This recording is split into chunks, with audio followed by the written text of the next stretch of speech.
With great power comes great responsibility. Those are the words Peter Parker has lived by since his uncle died around the time he was about 15 to 16 years old, dependent upon continuity. Those words have fundamentally changed Peter's life for the worse, in my opinion. I think Peter fundamentally misunderstood what Uncle Ben meant by with great power comes great responsibility, and I think that fundamental misunderstanding of what Uncle Ben meant has left Peter living a life that is, in all honesty, terrible. Now, I know that's kind of crazy to say, and why have I come to this conclusion? Over like the last month, I have been covering Spectacular Spider-Man, and so I've been engrossing myself back into Spider-Man comic books and Spider-Man media in general, and while doing so, I've just found that Peter Parker's life, in all honesty, is terrible. Like, the guy just lives a genuinely terrible life, which is fine, it's cool, it makes him relatable to us, because he struggles with everyday problems. But I can pretty much pinpoint the struggles of his issues all the way back to Uncle Ben's speech. When Uncle Ben told Peter that with great power comes great responsibility, or whatever variation you might enjoy, personally I really love the Amazing Spider-Man's voice message. I know things have been difficult lately, and I'm sorry about that. I think I know what you're feeling. Ever since you were a little boy, you've been living with so many unresolved things. Well, take it from an old man. Those things send us down a road. They make us who we are. And if anyone's destined for greatness, it's you, son. You owe the world your gifts. You just have to figure out how to use them.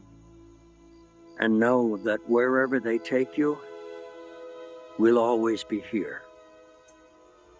So come on home, Peter. You're my hero. And I love you. Uncle Ben is telling Peter to pledge his intelligence to the world. He's telling Peter that he has responsibilities now. He's getting older. Things like Aunt May, taking care of himself, potential partners, right? Those are the kinds of responsibilities Uncle Ben meant. He didn't mean having the entire responsibility of, say, I don't know, New York on Spider-Man's shoulders. He didn't tell Peter that he had to go out at night and fight crime and supervillains, especially in a world so full of heroes already.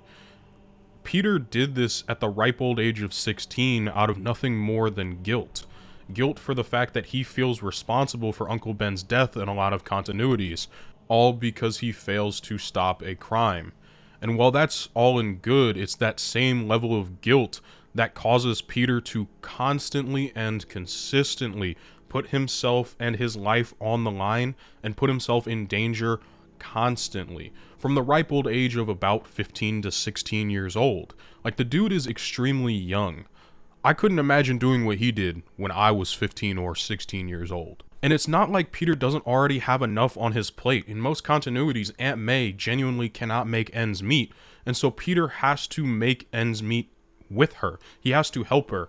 As a senior in high school, he has to pick up odd jobs and try to have money for Aunt May so she can help pay the bills. But a man has to honor his responsibilities. You're one of mine. Aunt May, please. Let me help. That is already a lot of responsibility to put on what is just becoming a young man. That's already a lot of responsibility. And we see Peter knows all of this because he has a level of emotional intelligence not many 16-year-olds tend to have, especially at that age.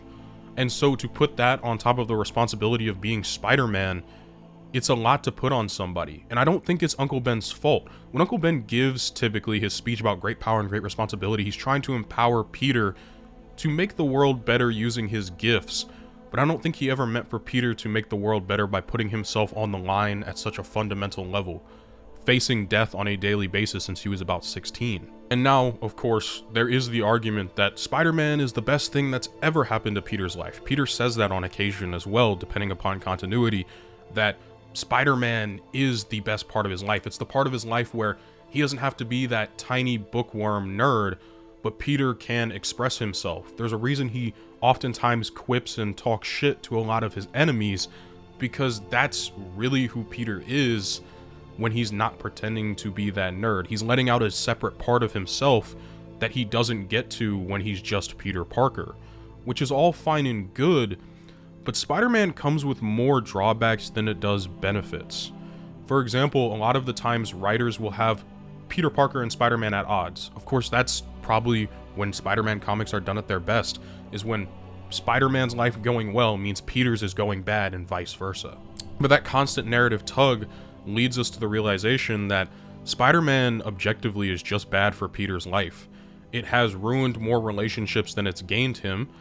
We can argue about MJ, Gwen, and Black Cat all day, but even Silk, yeah, throw Silk in there. But that's besides the point. It has ruined more relationships than it has helped him. A lot of the times Peter has to flake on his friends because he has to go be Spider-Man, and that's just a really bad look on Peter Parker. And as well, just imagine this. Your boss, whom you work for because you are desperate to help pay bills for your aunt, who is elderly in most continuities, is actively wanting you to take pictures of yourself so that he can turn around and bash you online or in the local newspaper for essentially the rest of your life. Because that was Peter's main source of income throughout a majority of his time in high school and during some bits of his time in college.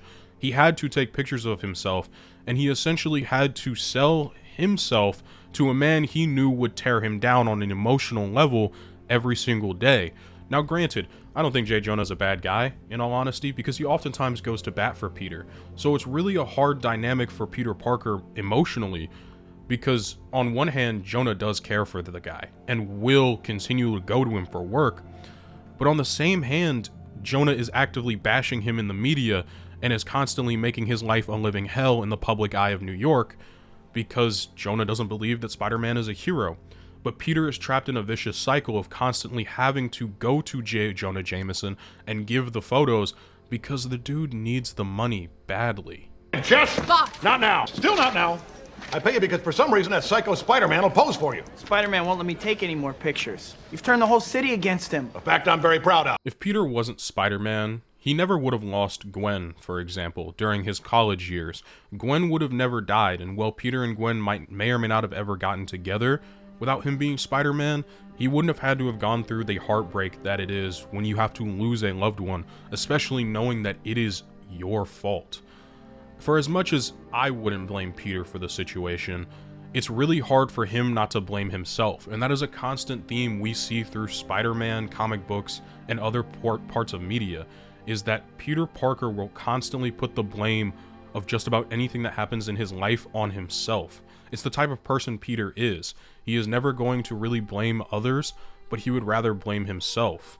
It's a lot of repressed hatred and a lot of repressed guilt that he feels on himself for a majority of continuities, and it's honestly really sad. I keep going back to the idea that Peter is young, and I keep finding in my script that I continue to write that he was 16, because sometimes I think it's really important that we remember Peter has been in this game for a long time. A lot of heroes who become superheroes were adults. For example, Steve Rogers was an adult. Iron Man was an adult. A lot of these heroes in the Marvel Universe were already adults before they became heroes. Spider-Man was always the anomaly because he himself was a young kid. And as well, Spider-Man's an anomaly in the idea that he would much rather work alone than with other people. Spider-Man works by himself because he doesn't want anybody else to share the blame or the weight of that responsibility. Peter oftentimes refuses to share the weight of responsibility, whether it be with his closest friends or with the Avengers, for example. Which is an idea that I think gets lost in a lot of modern continuities of Spider-Man. The idea that Spider-Man himself was a loner for a very long time. He never got along with the X-Men, he didn't really get along with the Avengers, and that's mainly because Peter was an asshole. And that part of continuity is not really as upheld as it used to be, but again, it's the idea that he would keep them all at arm's length if it meant keeping the people around him safe, even if they were other heroes.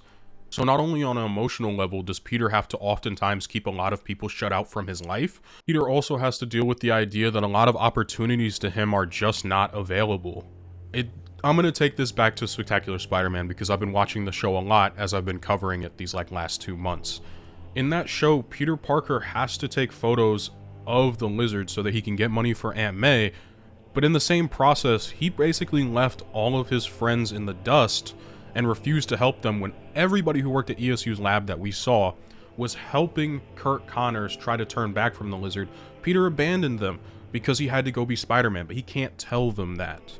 So you can't really get mad at the characters around Peter when he ditches them constantly, but you also can't be mad at Peter because we know he's the good guy and we know he's going to go save the day. But at the end of the episode, because he chose to take those pictures, he loses his internship at ESU, something he has wanted for a long time, something that he thinks will be amazing. He loses because he had to make the choice of making money for Aunt May because that internship wasn't paid. Spider-Man is all about the idea of choices and the consequences that come with them, but again, it all derives from his singular choice to be Spider-Man. It comes from his understanding of what Uncle Ben meant. And we constantly see Peter struggle in just about every continuity to even want to continue being Spider-Man. But much like I said earlier, it's like this vicious cycle where Peter seemingly can't give it up because it's the only thing, it's his only outlet left in the world that makes him feel good. Which is a very dangerous thing because it's also the exact same thing that is tearing him down constantly, whether both physically, mentally, and emotionally. Oftentimes we see the black suit being a metaphor for addiction when it comes to Spider-Man, which I think it is a great metaphor for said addiction. I have an entire half-hour video about it, and I plan to cover it next week with Spectacular Spider-Man's version of the black suit.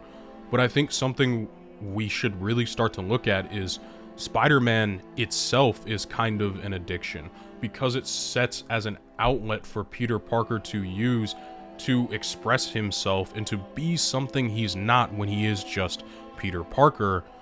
We also see that it slowly deteriorates his own self and his own life. That to me screams addiction, a very, very powerful and painful one.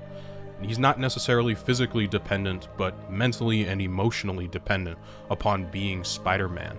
Because the idea of Peter stopping, even casually, is terrible to him.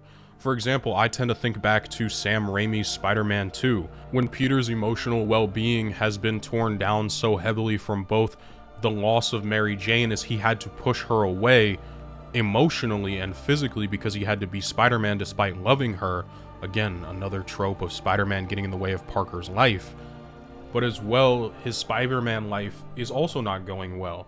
He's not doing great as Spider-Man, and he's also not doing great in his home life, especially because Aunt May is running out of money and she's going to lose the house. And also because the dude is struggling in college, he's flunking out of classes, he's barely passing. And yet what we end up seeing is that when Spider-Man loses his powers, his life gets dramatically better. Peter is happier. Peter is able to go on dates with Mary Jane. Peter is able to actually find a stableness in his emotional state. And he's also able to do a lot well in classes. For all intents and purposes, his life got better when he wasn't Spider-Man. But there was always this nagging idea at the back of his mind that he had to be the hero. The dude ran into a burning building after a kid, knowing that he doesn't have the powers anymore to make that an easy endeavor for himself or a relatively safe endeavor for himself. Peter still did that knowing that it was extremely dangerous. You got some guts, kid. Some poor soul got trapped on the 4th floor. Never made it out. Because at his core, that's kind of who Peter Parker is. He wants to be that hero. That idea of being Spider-Man is never going to leave him. Even when he doesn't physically have his powers anymore, he still wants to be that hero. It's kind of just the life that he has chosen. And so he has continued to put himself in this cycle of addiction. And it's kind of sad. It's kind of funny, while making this video, I was reading Devil's Reign 2, which is an X-Men comic, and I found this absolute gem of a moment that I think helps to truly encapsulate and make the point that I've been trying to get across with this video. And in this issue, Emma Frost, of all people, reads Spider-Man's mind and finds compassion for him. She says that he was just a boy, and she wants to thank him for what he does. Now, if you know anything about Emma Frost, this is not exactly how she does a majority of interactions, especially with other heroes. For Emma Frost, in my opinion, and my understanding of the character, to go out of her way to genuinely thank Peter for doing what he has done since he was a child, it stands out to me. Because to me, it's not something Peter ever should have had to have done, especially having to choose a life like this at such a young age. I will never put the blame on Uncle Ben, because the idea of telling a young man who is growing up that with great power comes great responsibility, whether that's both physically, mentally, or emotionally, financially, it is a good sentiment to spread. Peter ends up taking that and twisting it because of the guilt that he feels about the situation. And in turn, he ends up creating a life for himself that is, in all honesty, really sad and just really hard on him for no other reason than the writers just want to make him more relatable. And that's where the crux of this whole video comes in.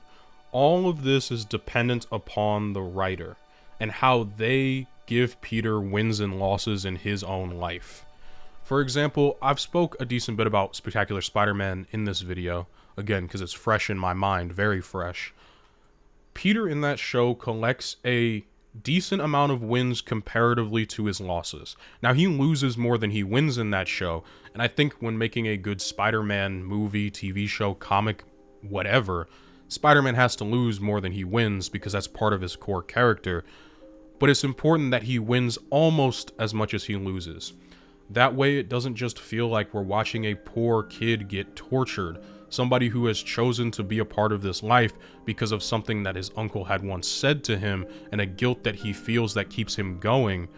It's really hard to watch a character like that who is all about spreading hope and trying to be better and trying to better the world constantly lose. I think it sets a bad precedent in my opinion. I really didn't like Zeb Wells' current comic book run on Spider-Man. It felt extraordinarily mean-spirited, not only to Peter Parker, but to the character of Mary Jane. I really disliked it, to the point that I stopped reading his comic book run outside of gearing up to talk about it in videos like this one. It's essentially all up to the writer of the comic book, movie, TV show, video game, whatever medium you want to choose, as to whether or not Spider-Man's life is a complete living hell that I would wish upon absolutely nobody, or if his life is a struggle like most of ours, but he ends up finding the light at the end of the tunnel a lot of the times, and Spider-Man can sometimes be that light for Peter rather than just being a terrible burden on his life. Because while I think it's a great idea to have Spider-Man be a burden on Peter's life, I don't like the idea that it is such a burden, it genuinely ruins his life and any future aspirations he could ever have at doing just about anything. Or it ruins his love life so badly that we just read a miserable Spider-Man for a majority of it. So really, I want to make this video to say, if any writer of any character is gonna see this in future, today, tomorrow, whatever, and if they even want to listen to my opinion, please, it's okay if your characters take losses constantly, but you have to even it out with enough wins in the process. Otherwise it feels extraordinarily mean-spirited, and it just feels like their alter ego, their superhero, ruins their life so much that they just shouldn't be that superhero anymore. If that's the arc they're going for, that's really cool. We have definitely had Spider-Man arcs like this, but that's not the arc someone like Zeb Wells was working towards. I don't really even understand what he was working towards arc-wise in that comic book. It just felt like he hated Mary Jane and he hated Peter Parker. Mini rant about the writers aside, that's just kind of my whole idea on how I think Spider-Man genuinely made Peter's life worse in a lot of aspects, but also does have some benefits to it. And as well, why I think he fundamentally misunderstands what Uncle Ben meant by great power and responsibility. I had mentioned this as needing its own video in my previous Spectacular Spider-Man video, and I saw a lot of comments that were very much interested in seeing me cover this in an actual video. So I really wanted to try and get that out for you guys sometime this week, if everything works out properly. My voice has been really scuffed for like the last weekend, so I haven't gotten to record like I usually want to, which is kind of frustrating. But regardless, I really wanted to get this video out to you all I hope you all enjoyed the video, because I enjoyed getting to make it, even though I know I am 100% poking the hornet's nest between this video and the Punisher video I just made, because low-key a little clickbaity, but, you know, we gonna keep it rocking. I truly appreciate each and every one of you who have watched the end of this video. You guys are amazing. Okay, shameless plug time. Thank you all so much for watching once again. If you liked the video, please leave a like. It helps out the channel a lot. If you disliked the video, leave a dislike and then leave a comment down below telling me why you disliked the video, as constructive criticism helps me to make better content for all of you. If you want to subscribe, it's free. You can always unsub later. As well, I run a Patreon in which you can find each and every one of my videos completely unedited. You can find them early. As well, you will also gain access to my Discord, where I try to host weekly watch-alongs and also just do other fun stuff for the community. And finally, there is a $5 and above tier. That's right, all of that comes for about $1 a month.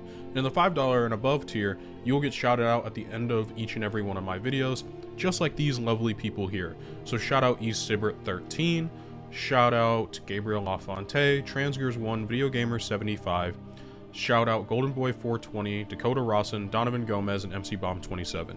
You all are amazing. Hope you all have an absolutely fantastic day.